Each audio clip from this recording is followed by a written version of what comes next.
mga kasansay, this is Teacher Rally and welcome to my channel. Kararating lang namin galing ng flower market at naglibot-libot ako tumingin-tingin ng mga magagandang mga bulbs at mga halaman na pwede naming i-grow ngayong autumn. Kasi maraming mga plants na kailangang start na itanim ngayong autumn, and by spring ay maglilitawan na sila. At yun na yun time na mamumulaklak din. So, kailangan natin ng mga halaman for spring. At the usual plant for spring ay yung mga bulbs. So, yung ipapakita ko sa inyo ay mga bulbs. Okay, so itatanim namin to at dito sa Netherlands, syempre, alam ko, familiar na kayo. Yung bulbs ay karaniwan ay tulip. Okay? So, yung mga iba't ibang klase ng tulips, makakabili kami dito sa lugar namin. Kaya lang, yung mga nabibili sa supermarket ay yung mga pangkaraniwan na. So, ang hinanap ko ngayong year na ito ay yung mga unique yung color ng tulip. So, pag namulaklak sila by spring ay papakita ko sa inyo kung gaano kaganda itong mga kulay ng tulips na maaring first time nyo lang na makikita. Especially sa atin sa Pilipinas ay kung meron ng mga lugar na nag-grow yung tulip, yung mga pangkaraniwan lang yung kulay. So, this time ay unique, mga kombinasyon ng kulay yung mga binili ko. At iba pang mga peonies. Dahil paborito ko yung peonies, so bumili din kami. At saka yung Fritillaria imperialis ay bumili din kami. So, yung Fritillaria imperialis, yung inverted tulip. So, even yung kanyang symbol is hindi maganda dahil inverted nga siya. So, it means sadness, yung ganon. Pero, ang ganda kasi nung kulay. So, bumili ako ng 3 kulay. Actually, 3 lang naman talaga yung kulay. So, binili ko na yung bulb nung 3 kulay. At saka, madaming tulips. At saka, peony, yung wala pa akong kulay kasi most of my peonies are white and fuchsia red, ganon. So, para maiba, ito, ipapakita ko sa inyo, no? So, okay, handa na ba kayo?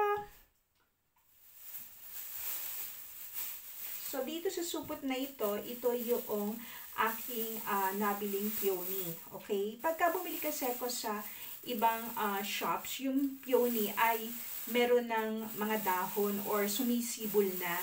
So, ngayon, ang binili ko ay medyo malaki na. Nako, grabe, puro ugat na ito. Ayan. So, hindi ko na ilalabas kasi malupa eh. Hinukay ito, maaaring matanda na itong peony na ito. So, ayan yung itsura niya. Ayan, mga ugat-ugat.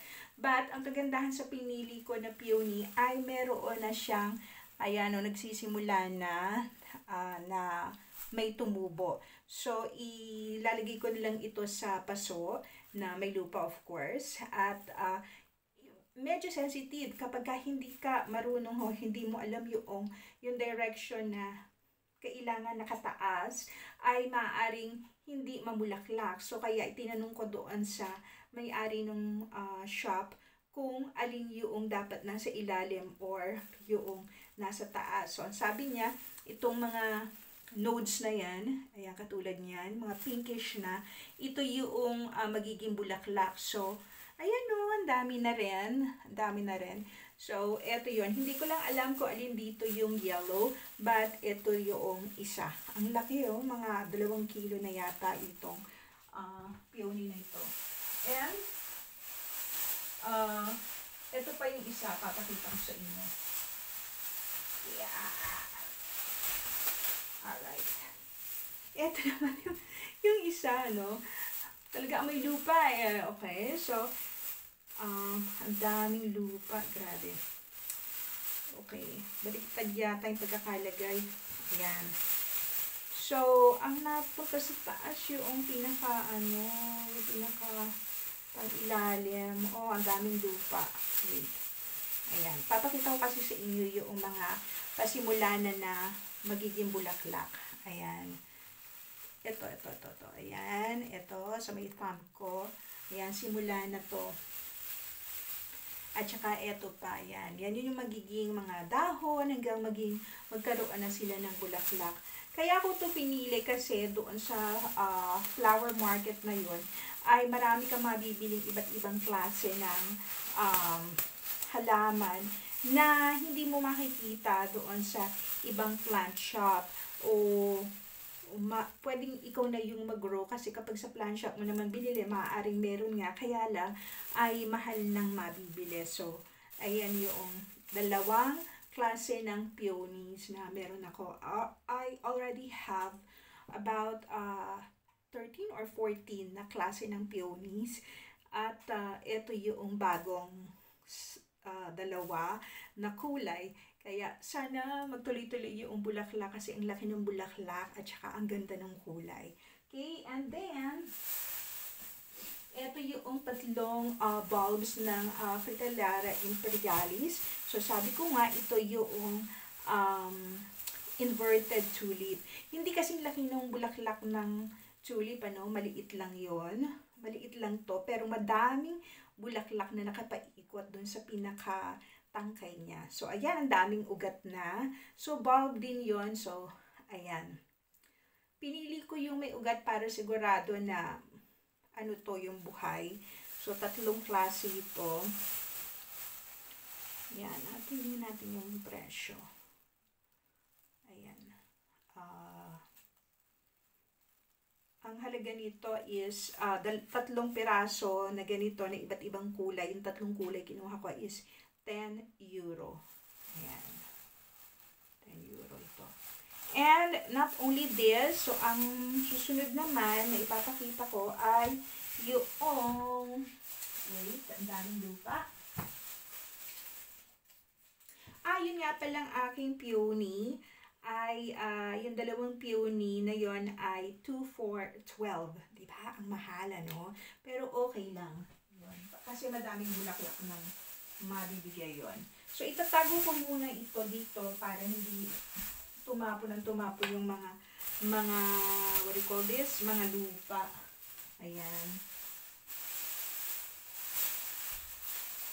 Kasi ang bala ko nga pala doon sa sa peony ko, kapag maraming na siya, nag-anak-anak na, ay ititinda ko din. Kasi ang mahal ng peony. So, kung pupunta ka sa mga plant shop dito, yung buhay na, ay nasa 20 plus yung presyo. So, kung mapadami ko ito, aanin ko na may sobrang dami. So, ibebenta ko kasi maraming mahilig sa peony, especially kapag special yung kulay, yun, madali mo yung mabenta. And then, with the other plastic, biruin mo, ang bigat-bigat kaya nitong puro bulbs na dala-dala namin. Okay? At, dito naman sa kabila, ay, matatawa kayo. Di ba familiar kayo sa bougainvillea? Bougainvillea ba yun? Bougainvillea. So, bumili ako ng bougainvillea at pagdasal natin na ito ay tumubo kasi natawa ako doon sa nagbebenta na binilan ko nito at ang nangyari ay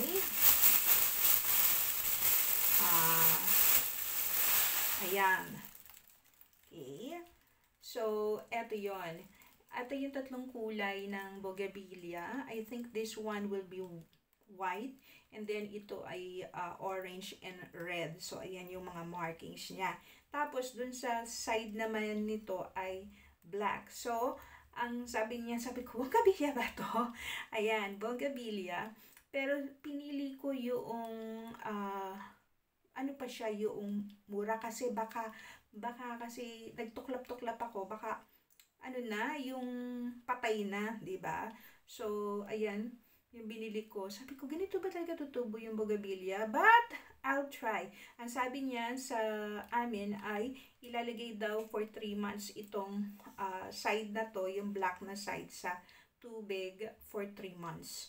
And, after 3 months ay magkakaroon na ng ugat at simula na yon ng pagdadahon nitong bougainvillea. So, ipagdarasal ko na tumubo itong bougainvillea na to. Ang dami kasi nagbebenta doon sa iba't ibang shops doon sa flower market. Ayan. And, ano pa yung binili ko? Ito. Hindi ko alam kung familiar kayo sa amaryllis or kung hindi naman, you can search that amaryllis. Paborito ko ka din tong amaryllis kasi ay ang ganda ng bulaklak. Kaya lang, hindi madami yung bulaklak. Pero ang laki-laki ng bulaklak nito. So, bumili ako ng 3 magagandang kulay ng amaryllis. Madaming kulay yung amaryllis. Pero nagkaroon na kasi ko nung ibang kulay before. Like, meron ako yung pink and white combination. Meron din akong white at meron akong ano pa ba yung isang kulay ng amaryllis na red na amaryllis. So, marami doon. Yun yung mga pangkaraniwang kulay. So, ngayon, bumili ako nitong 3 kulay ng amaryllis na may kombinasyon na kulay. So, katulad din ng mga pinakita ko kanina, bulbs din yon. At lahat nito ipapakita ko is ready to plant na this month. At magkakaroon sila ng dahon. Actually, ayan na nga patubo na yung isang dahon nito. At one time lang, napakataas noong pinakatangkay nito. At sa top noon ay pwede magkaroon ng 1, 2, or 3 na bulaklak.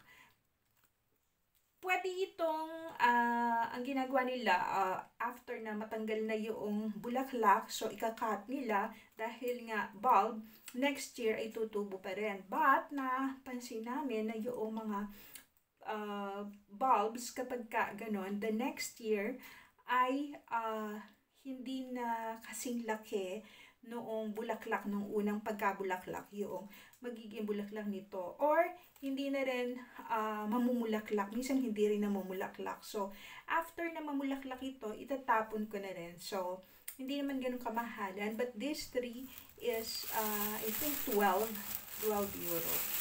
Okay? And, the last one ay itong tulips. Okay, so bumili ako dito ng tulips at pinaghiwa-hiwalay ko na kasi 3 pots yung tataniman ko dito. So, itong 25 na bulbs, 25 pieces na bulbs is 10 euro. So, iba't ibang klase ito. Ito yung mga unique na kulay ng tulips. So, ipagdasal din natin na lahat nito ay magiging bulaklak kasi last year meron sa aming nagbigay ng bulbs ng tulip pero hindi lahat noong naitanim ay tumubo. Merong mga tumubo, meron ding hindi. But anyways, ito ay 3 pots na to na may 2, 4, 6, 7 bawat pots na mix na pinaghalo-halo ko na para maganda yung magiging bulaklak ko, magtutuloy itong mamulaklak by spring ay maganda. Diba? Hindi isa lang yung kulay. So, ayan, ito lang yung mga binili ko. All the bulbs kasi na tinda doon ay yung mga bulbs na pang spring. So, pagka naman spring, makakabili ka naman ng mga bulbs na for other season. So, ganun. Kasi meron din ako na hinahanap na bulb, but wala pa noong mga ganun tinda. Kaya, ito lang yung mga nabili ko. At saka, marami din magagandang mga plants doon sa flower shop na yun or doon sa flower market. Flower market. Kapag panahon na ng spring na yung pwede na maitanim sa ibang season, yon. So, mas mura. I think mas mura doon kasi kumpara doon sa mga nakikita sa supermarket na pangkaraniwan lang. Pag pangkaraniwan lang yung kulay mura. So, ito, mahal na sa iba. But for me kasi, unique yung kulay. Kaya, pinili ko na. Okay, so, ito lamang yung mga nabili ko na itatanim for the month of October at makikita natin at pagdasal natin na lahat ay mamulaklak pagdating ng spring. So, thank you very much for watching and see you on my next video. And if you like my video at meron kayo natututunan, please like, subscribe, and you can also share it to your friends. Thank you so much for watching. Until next time, bye-bye.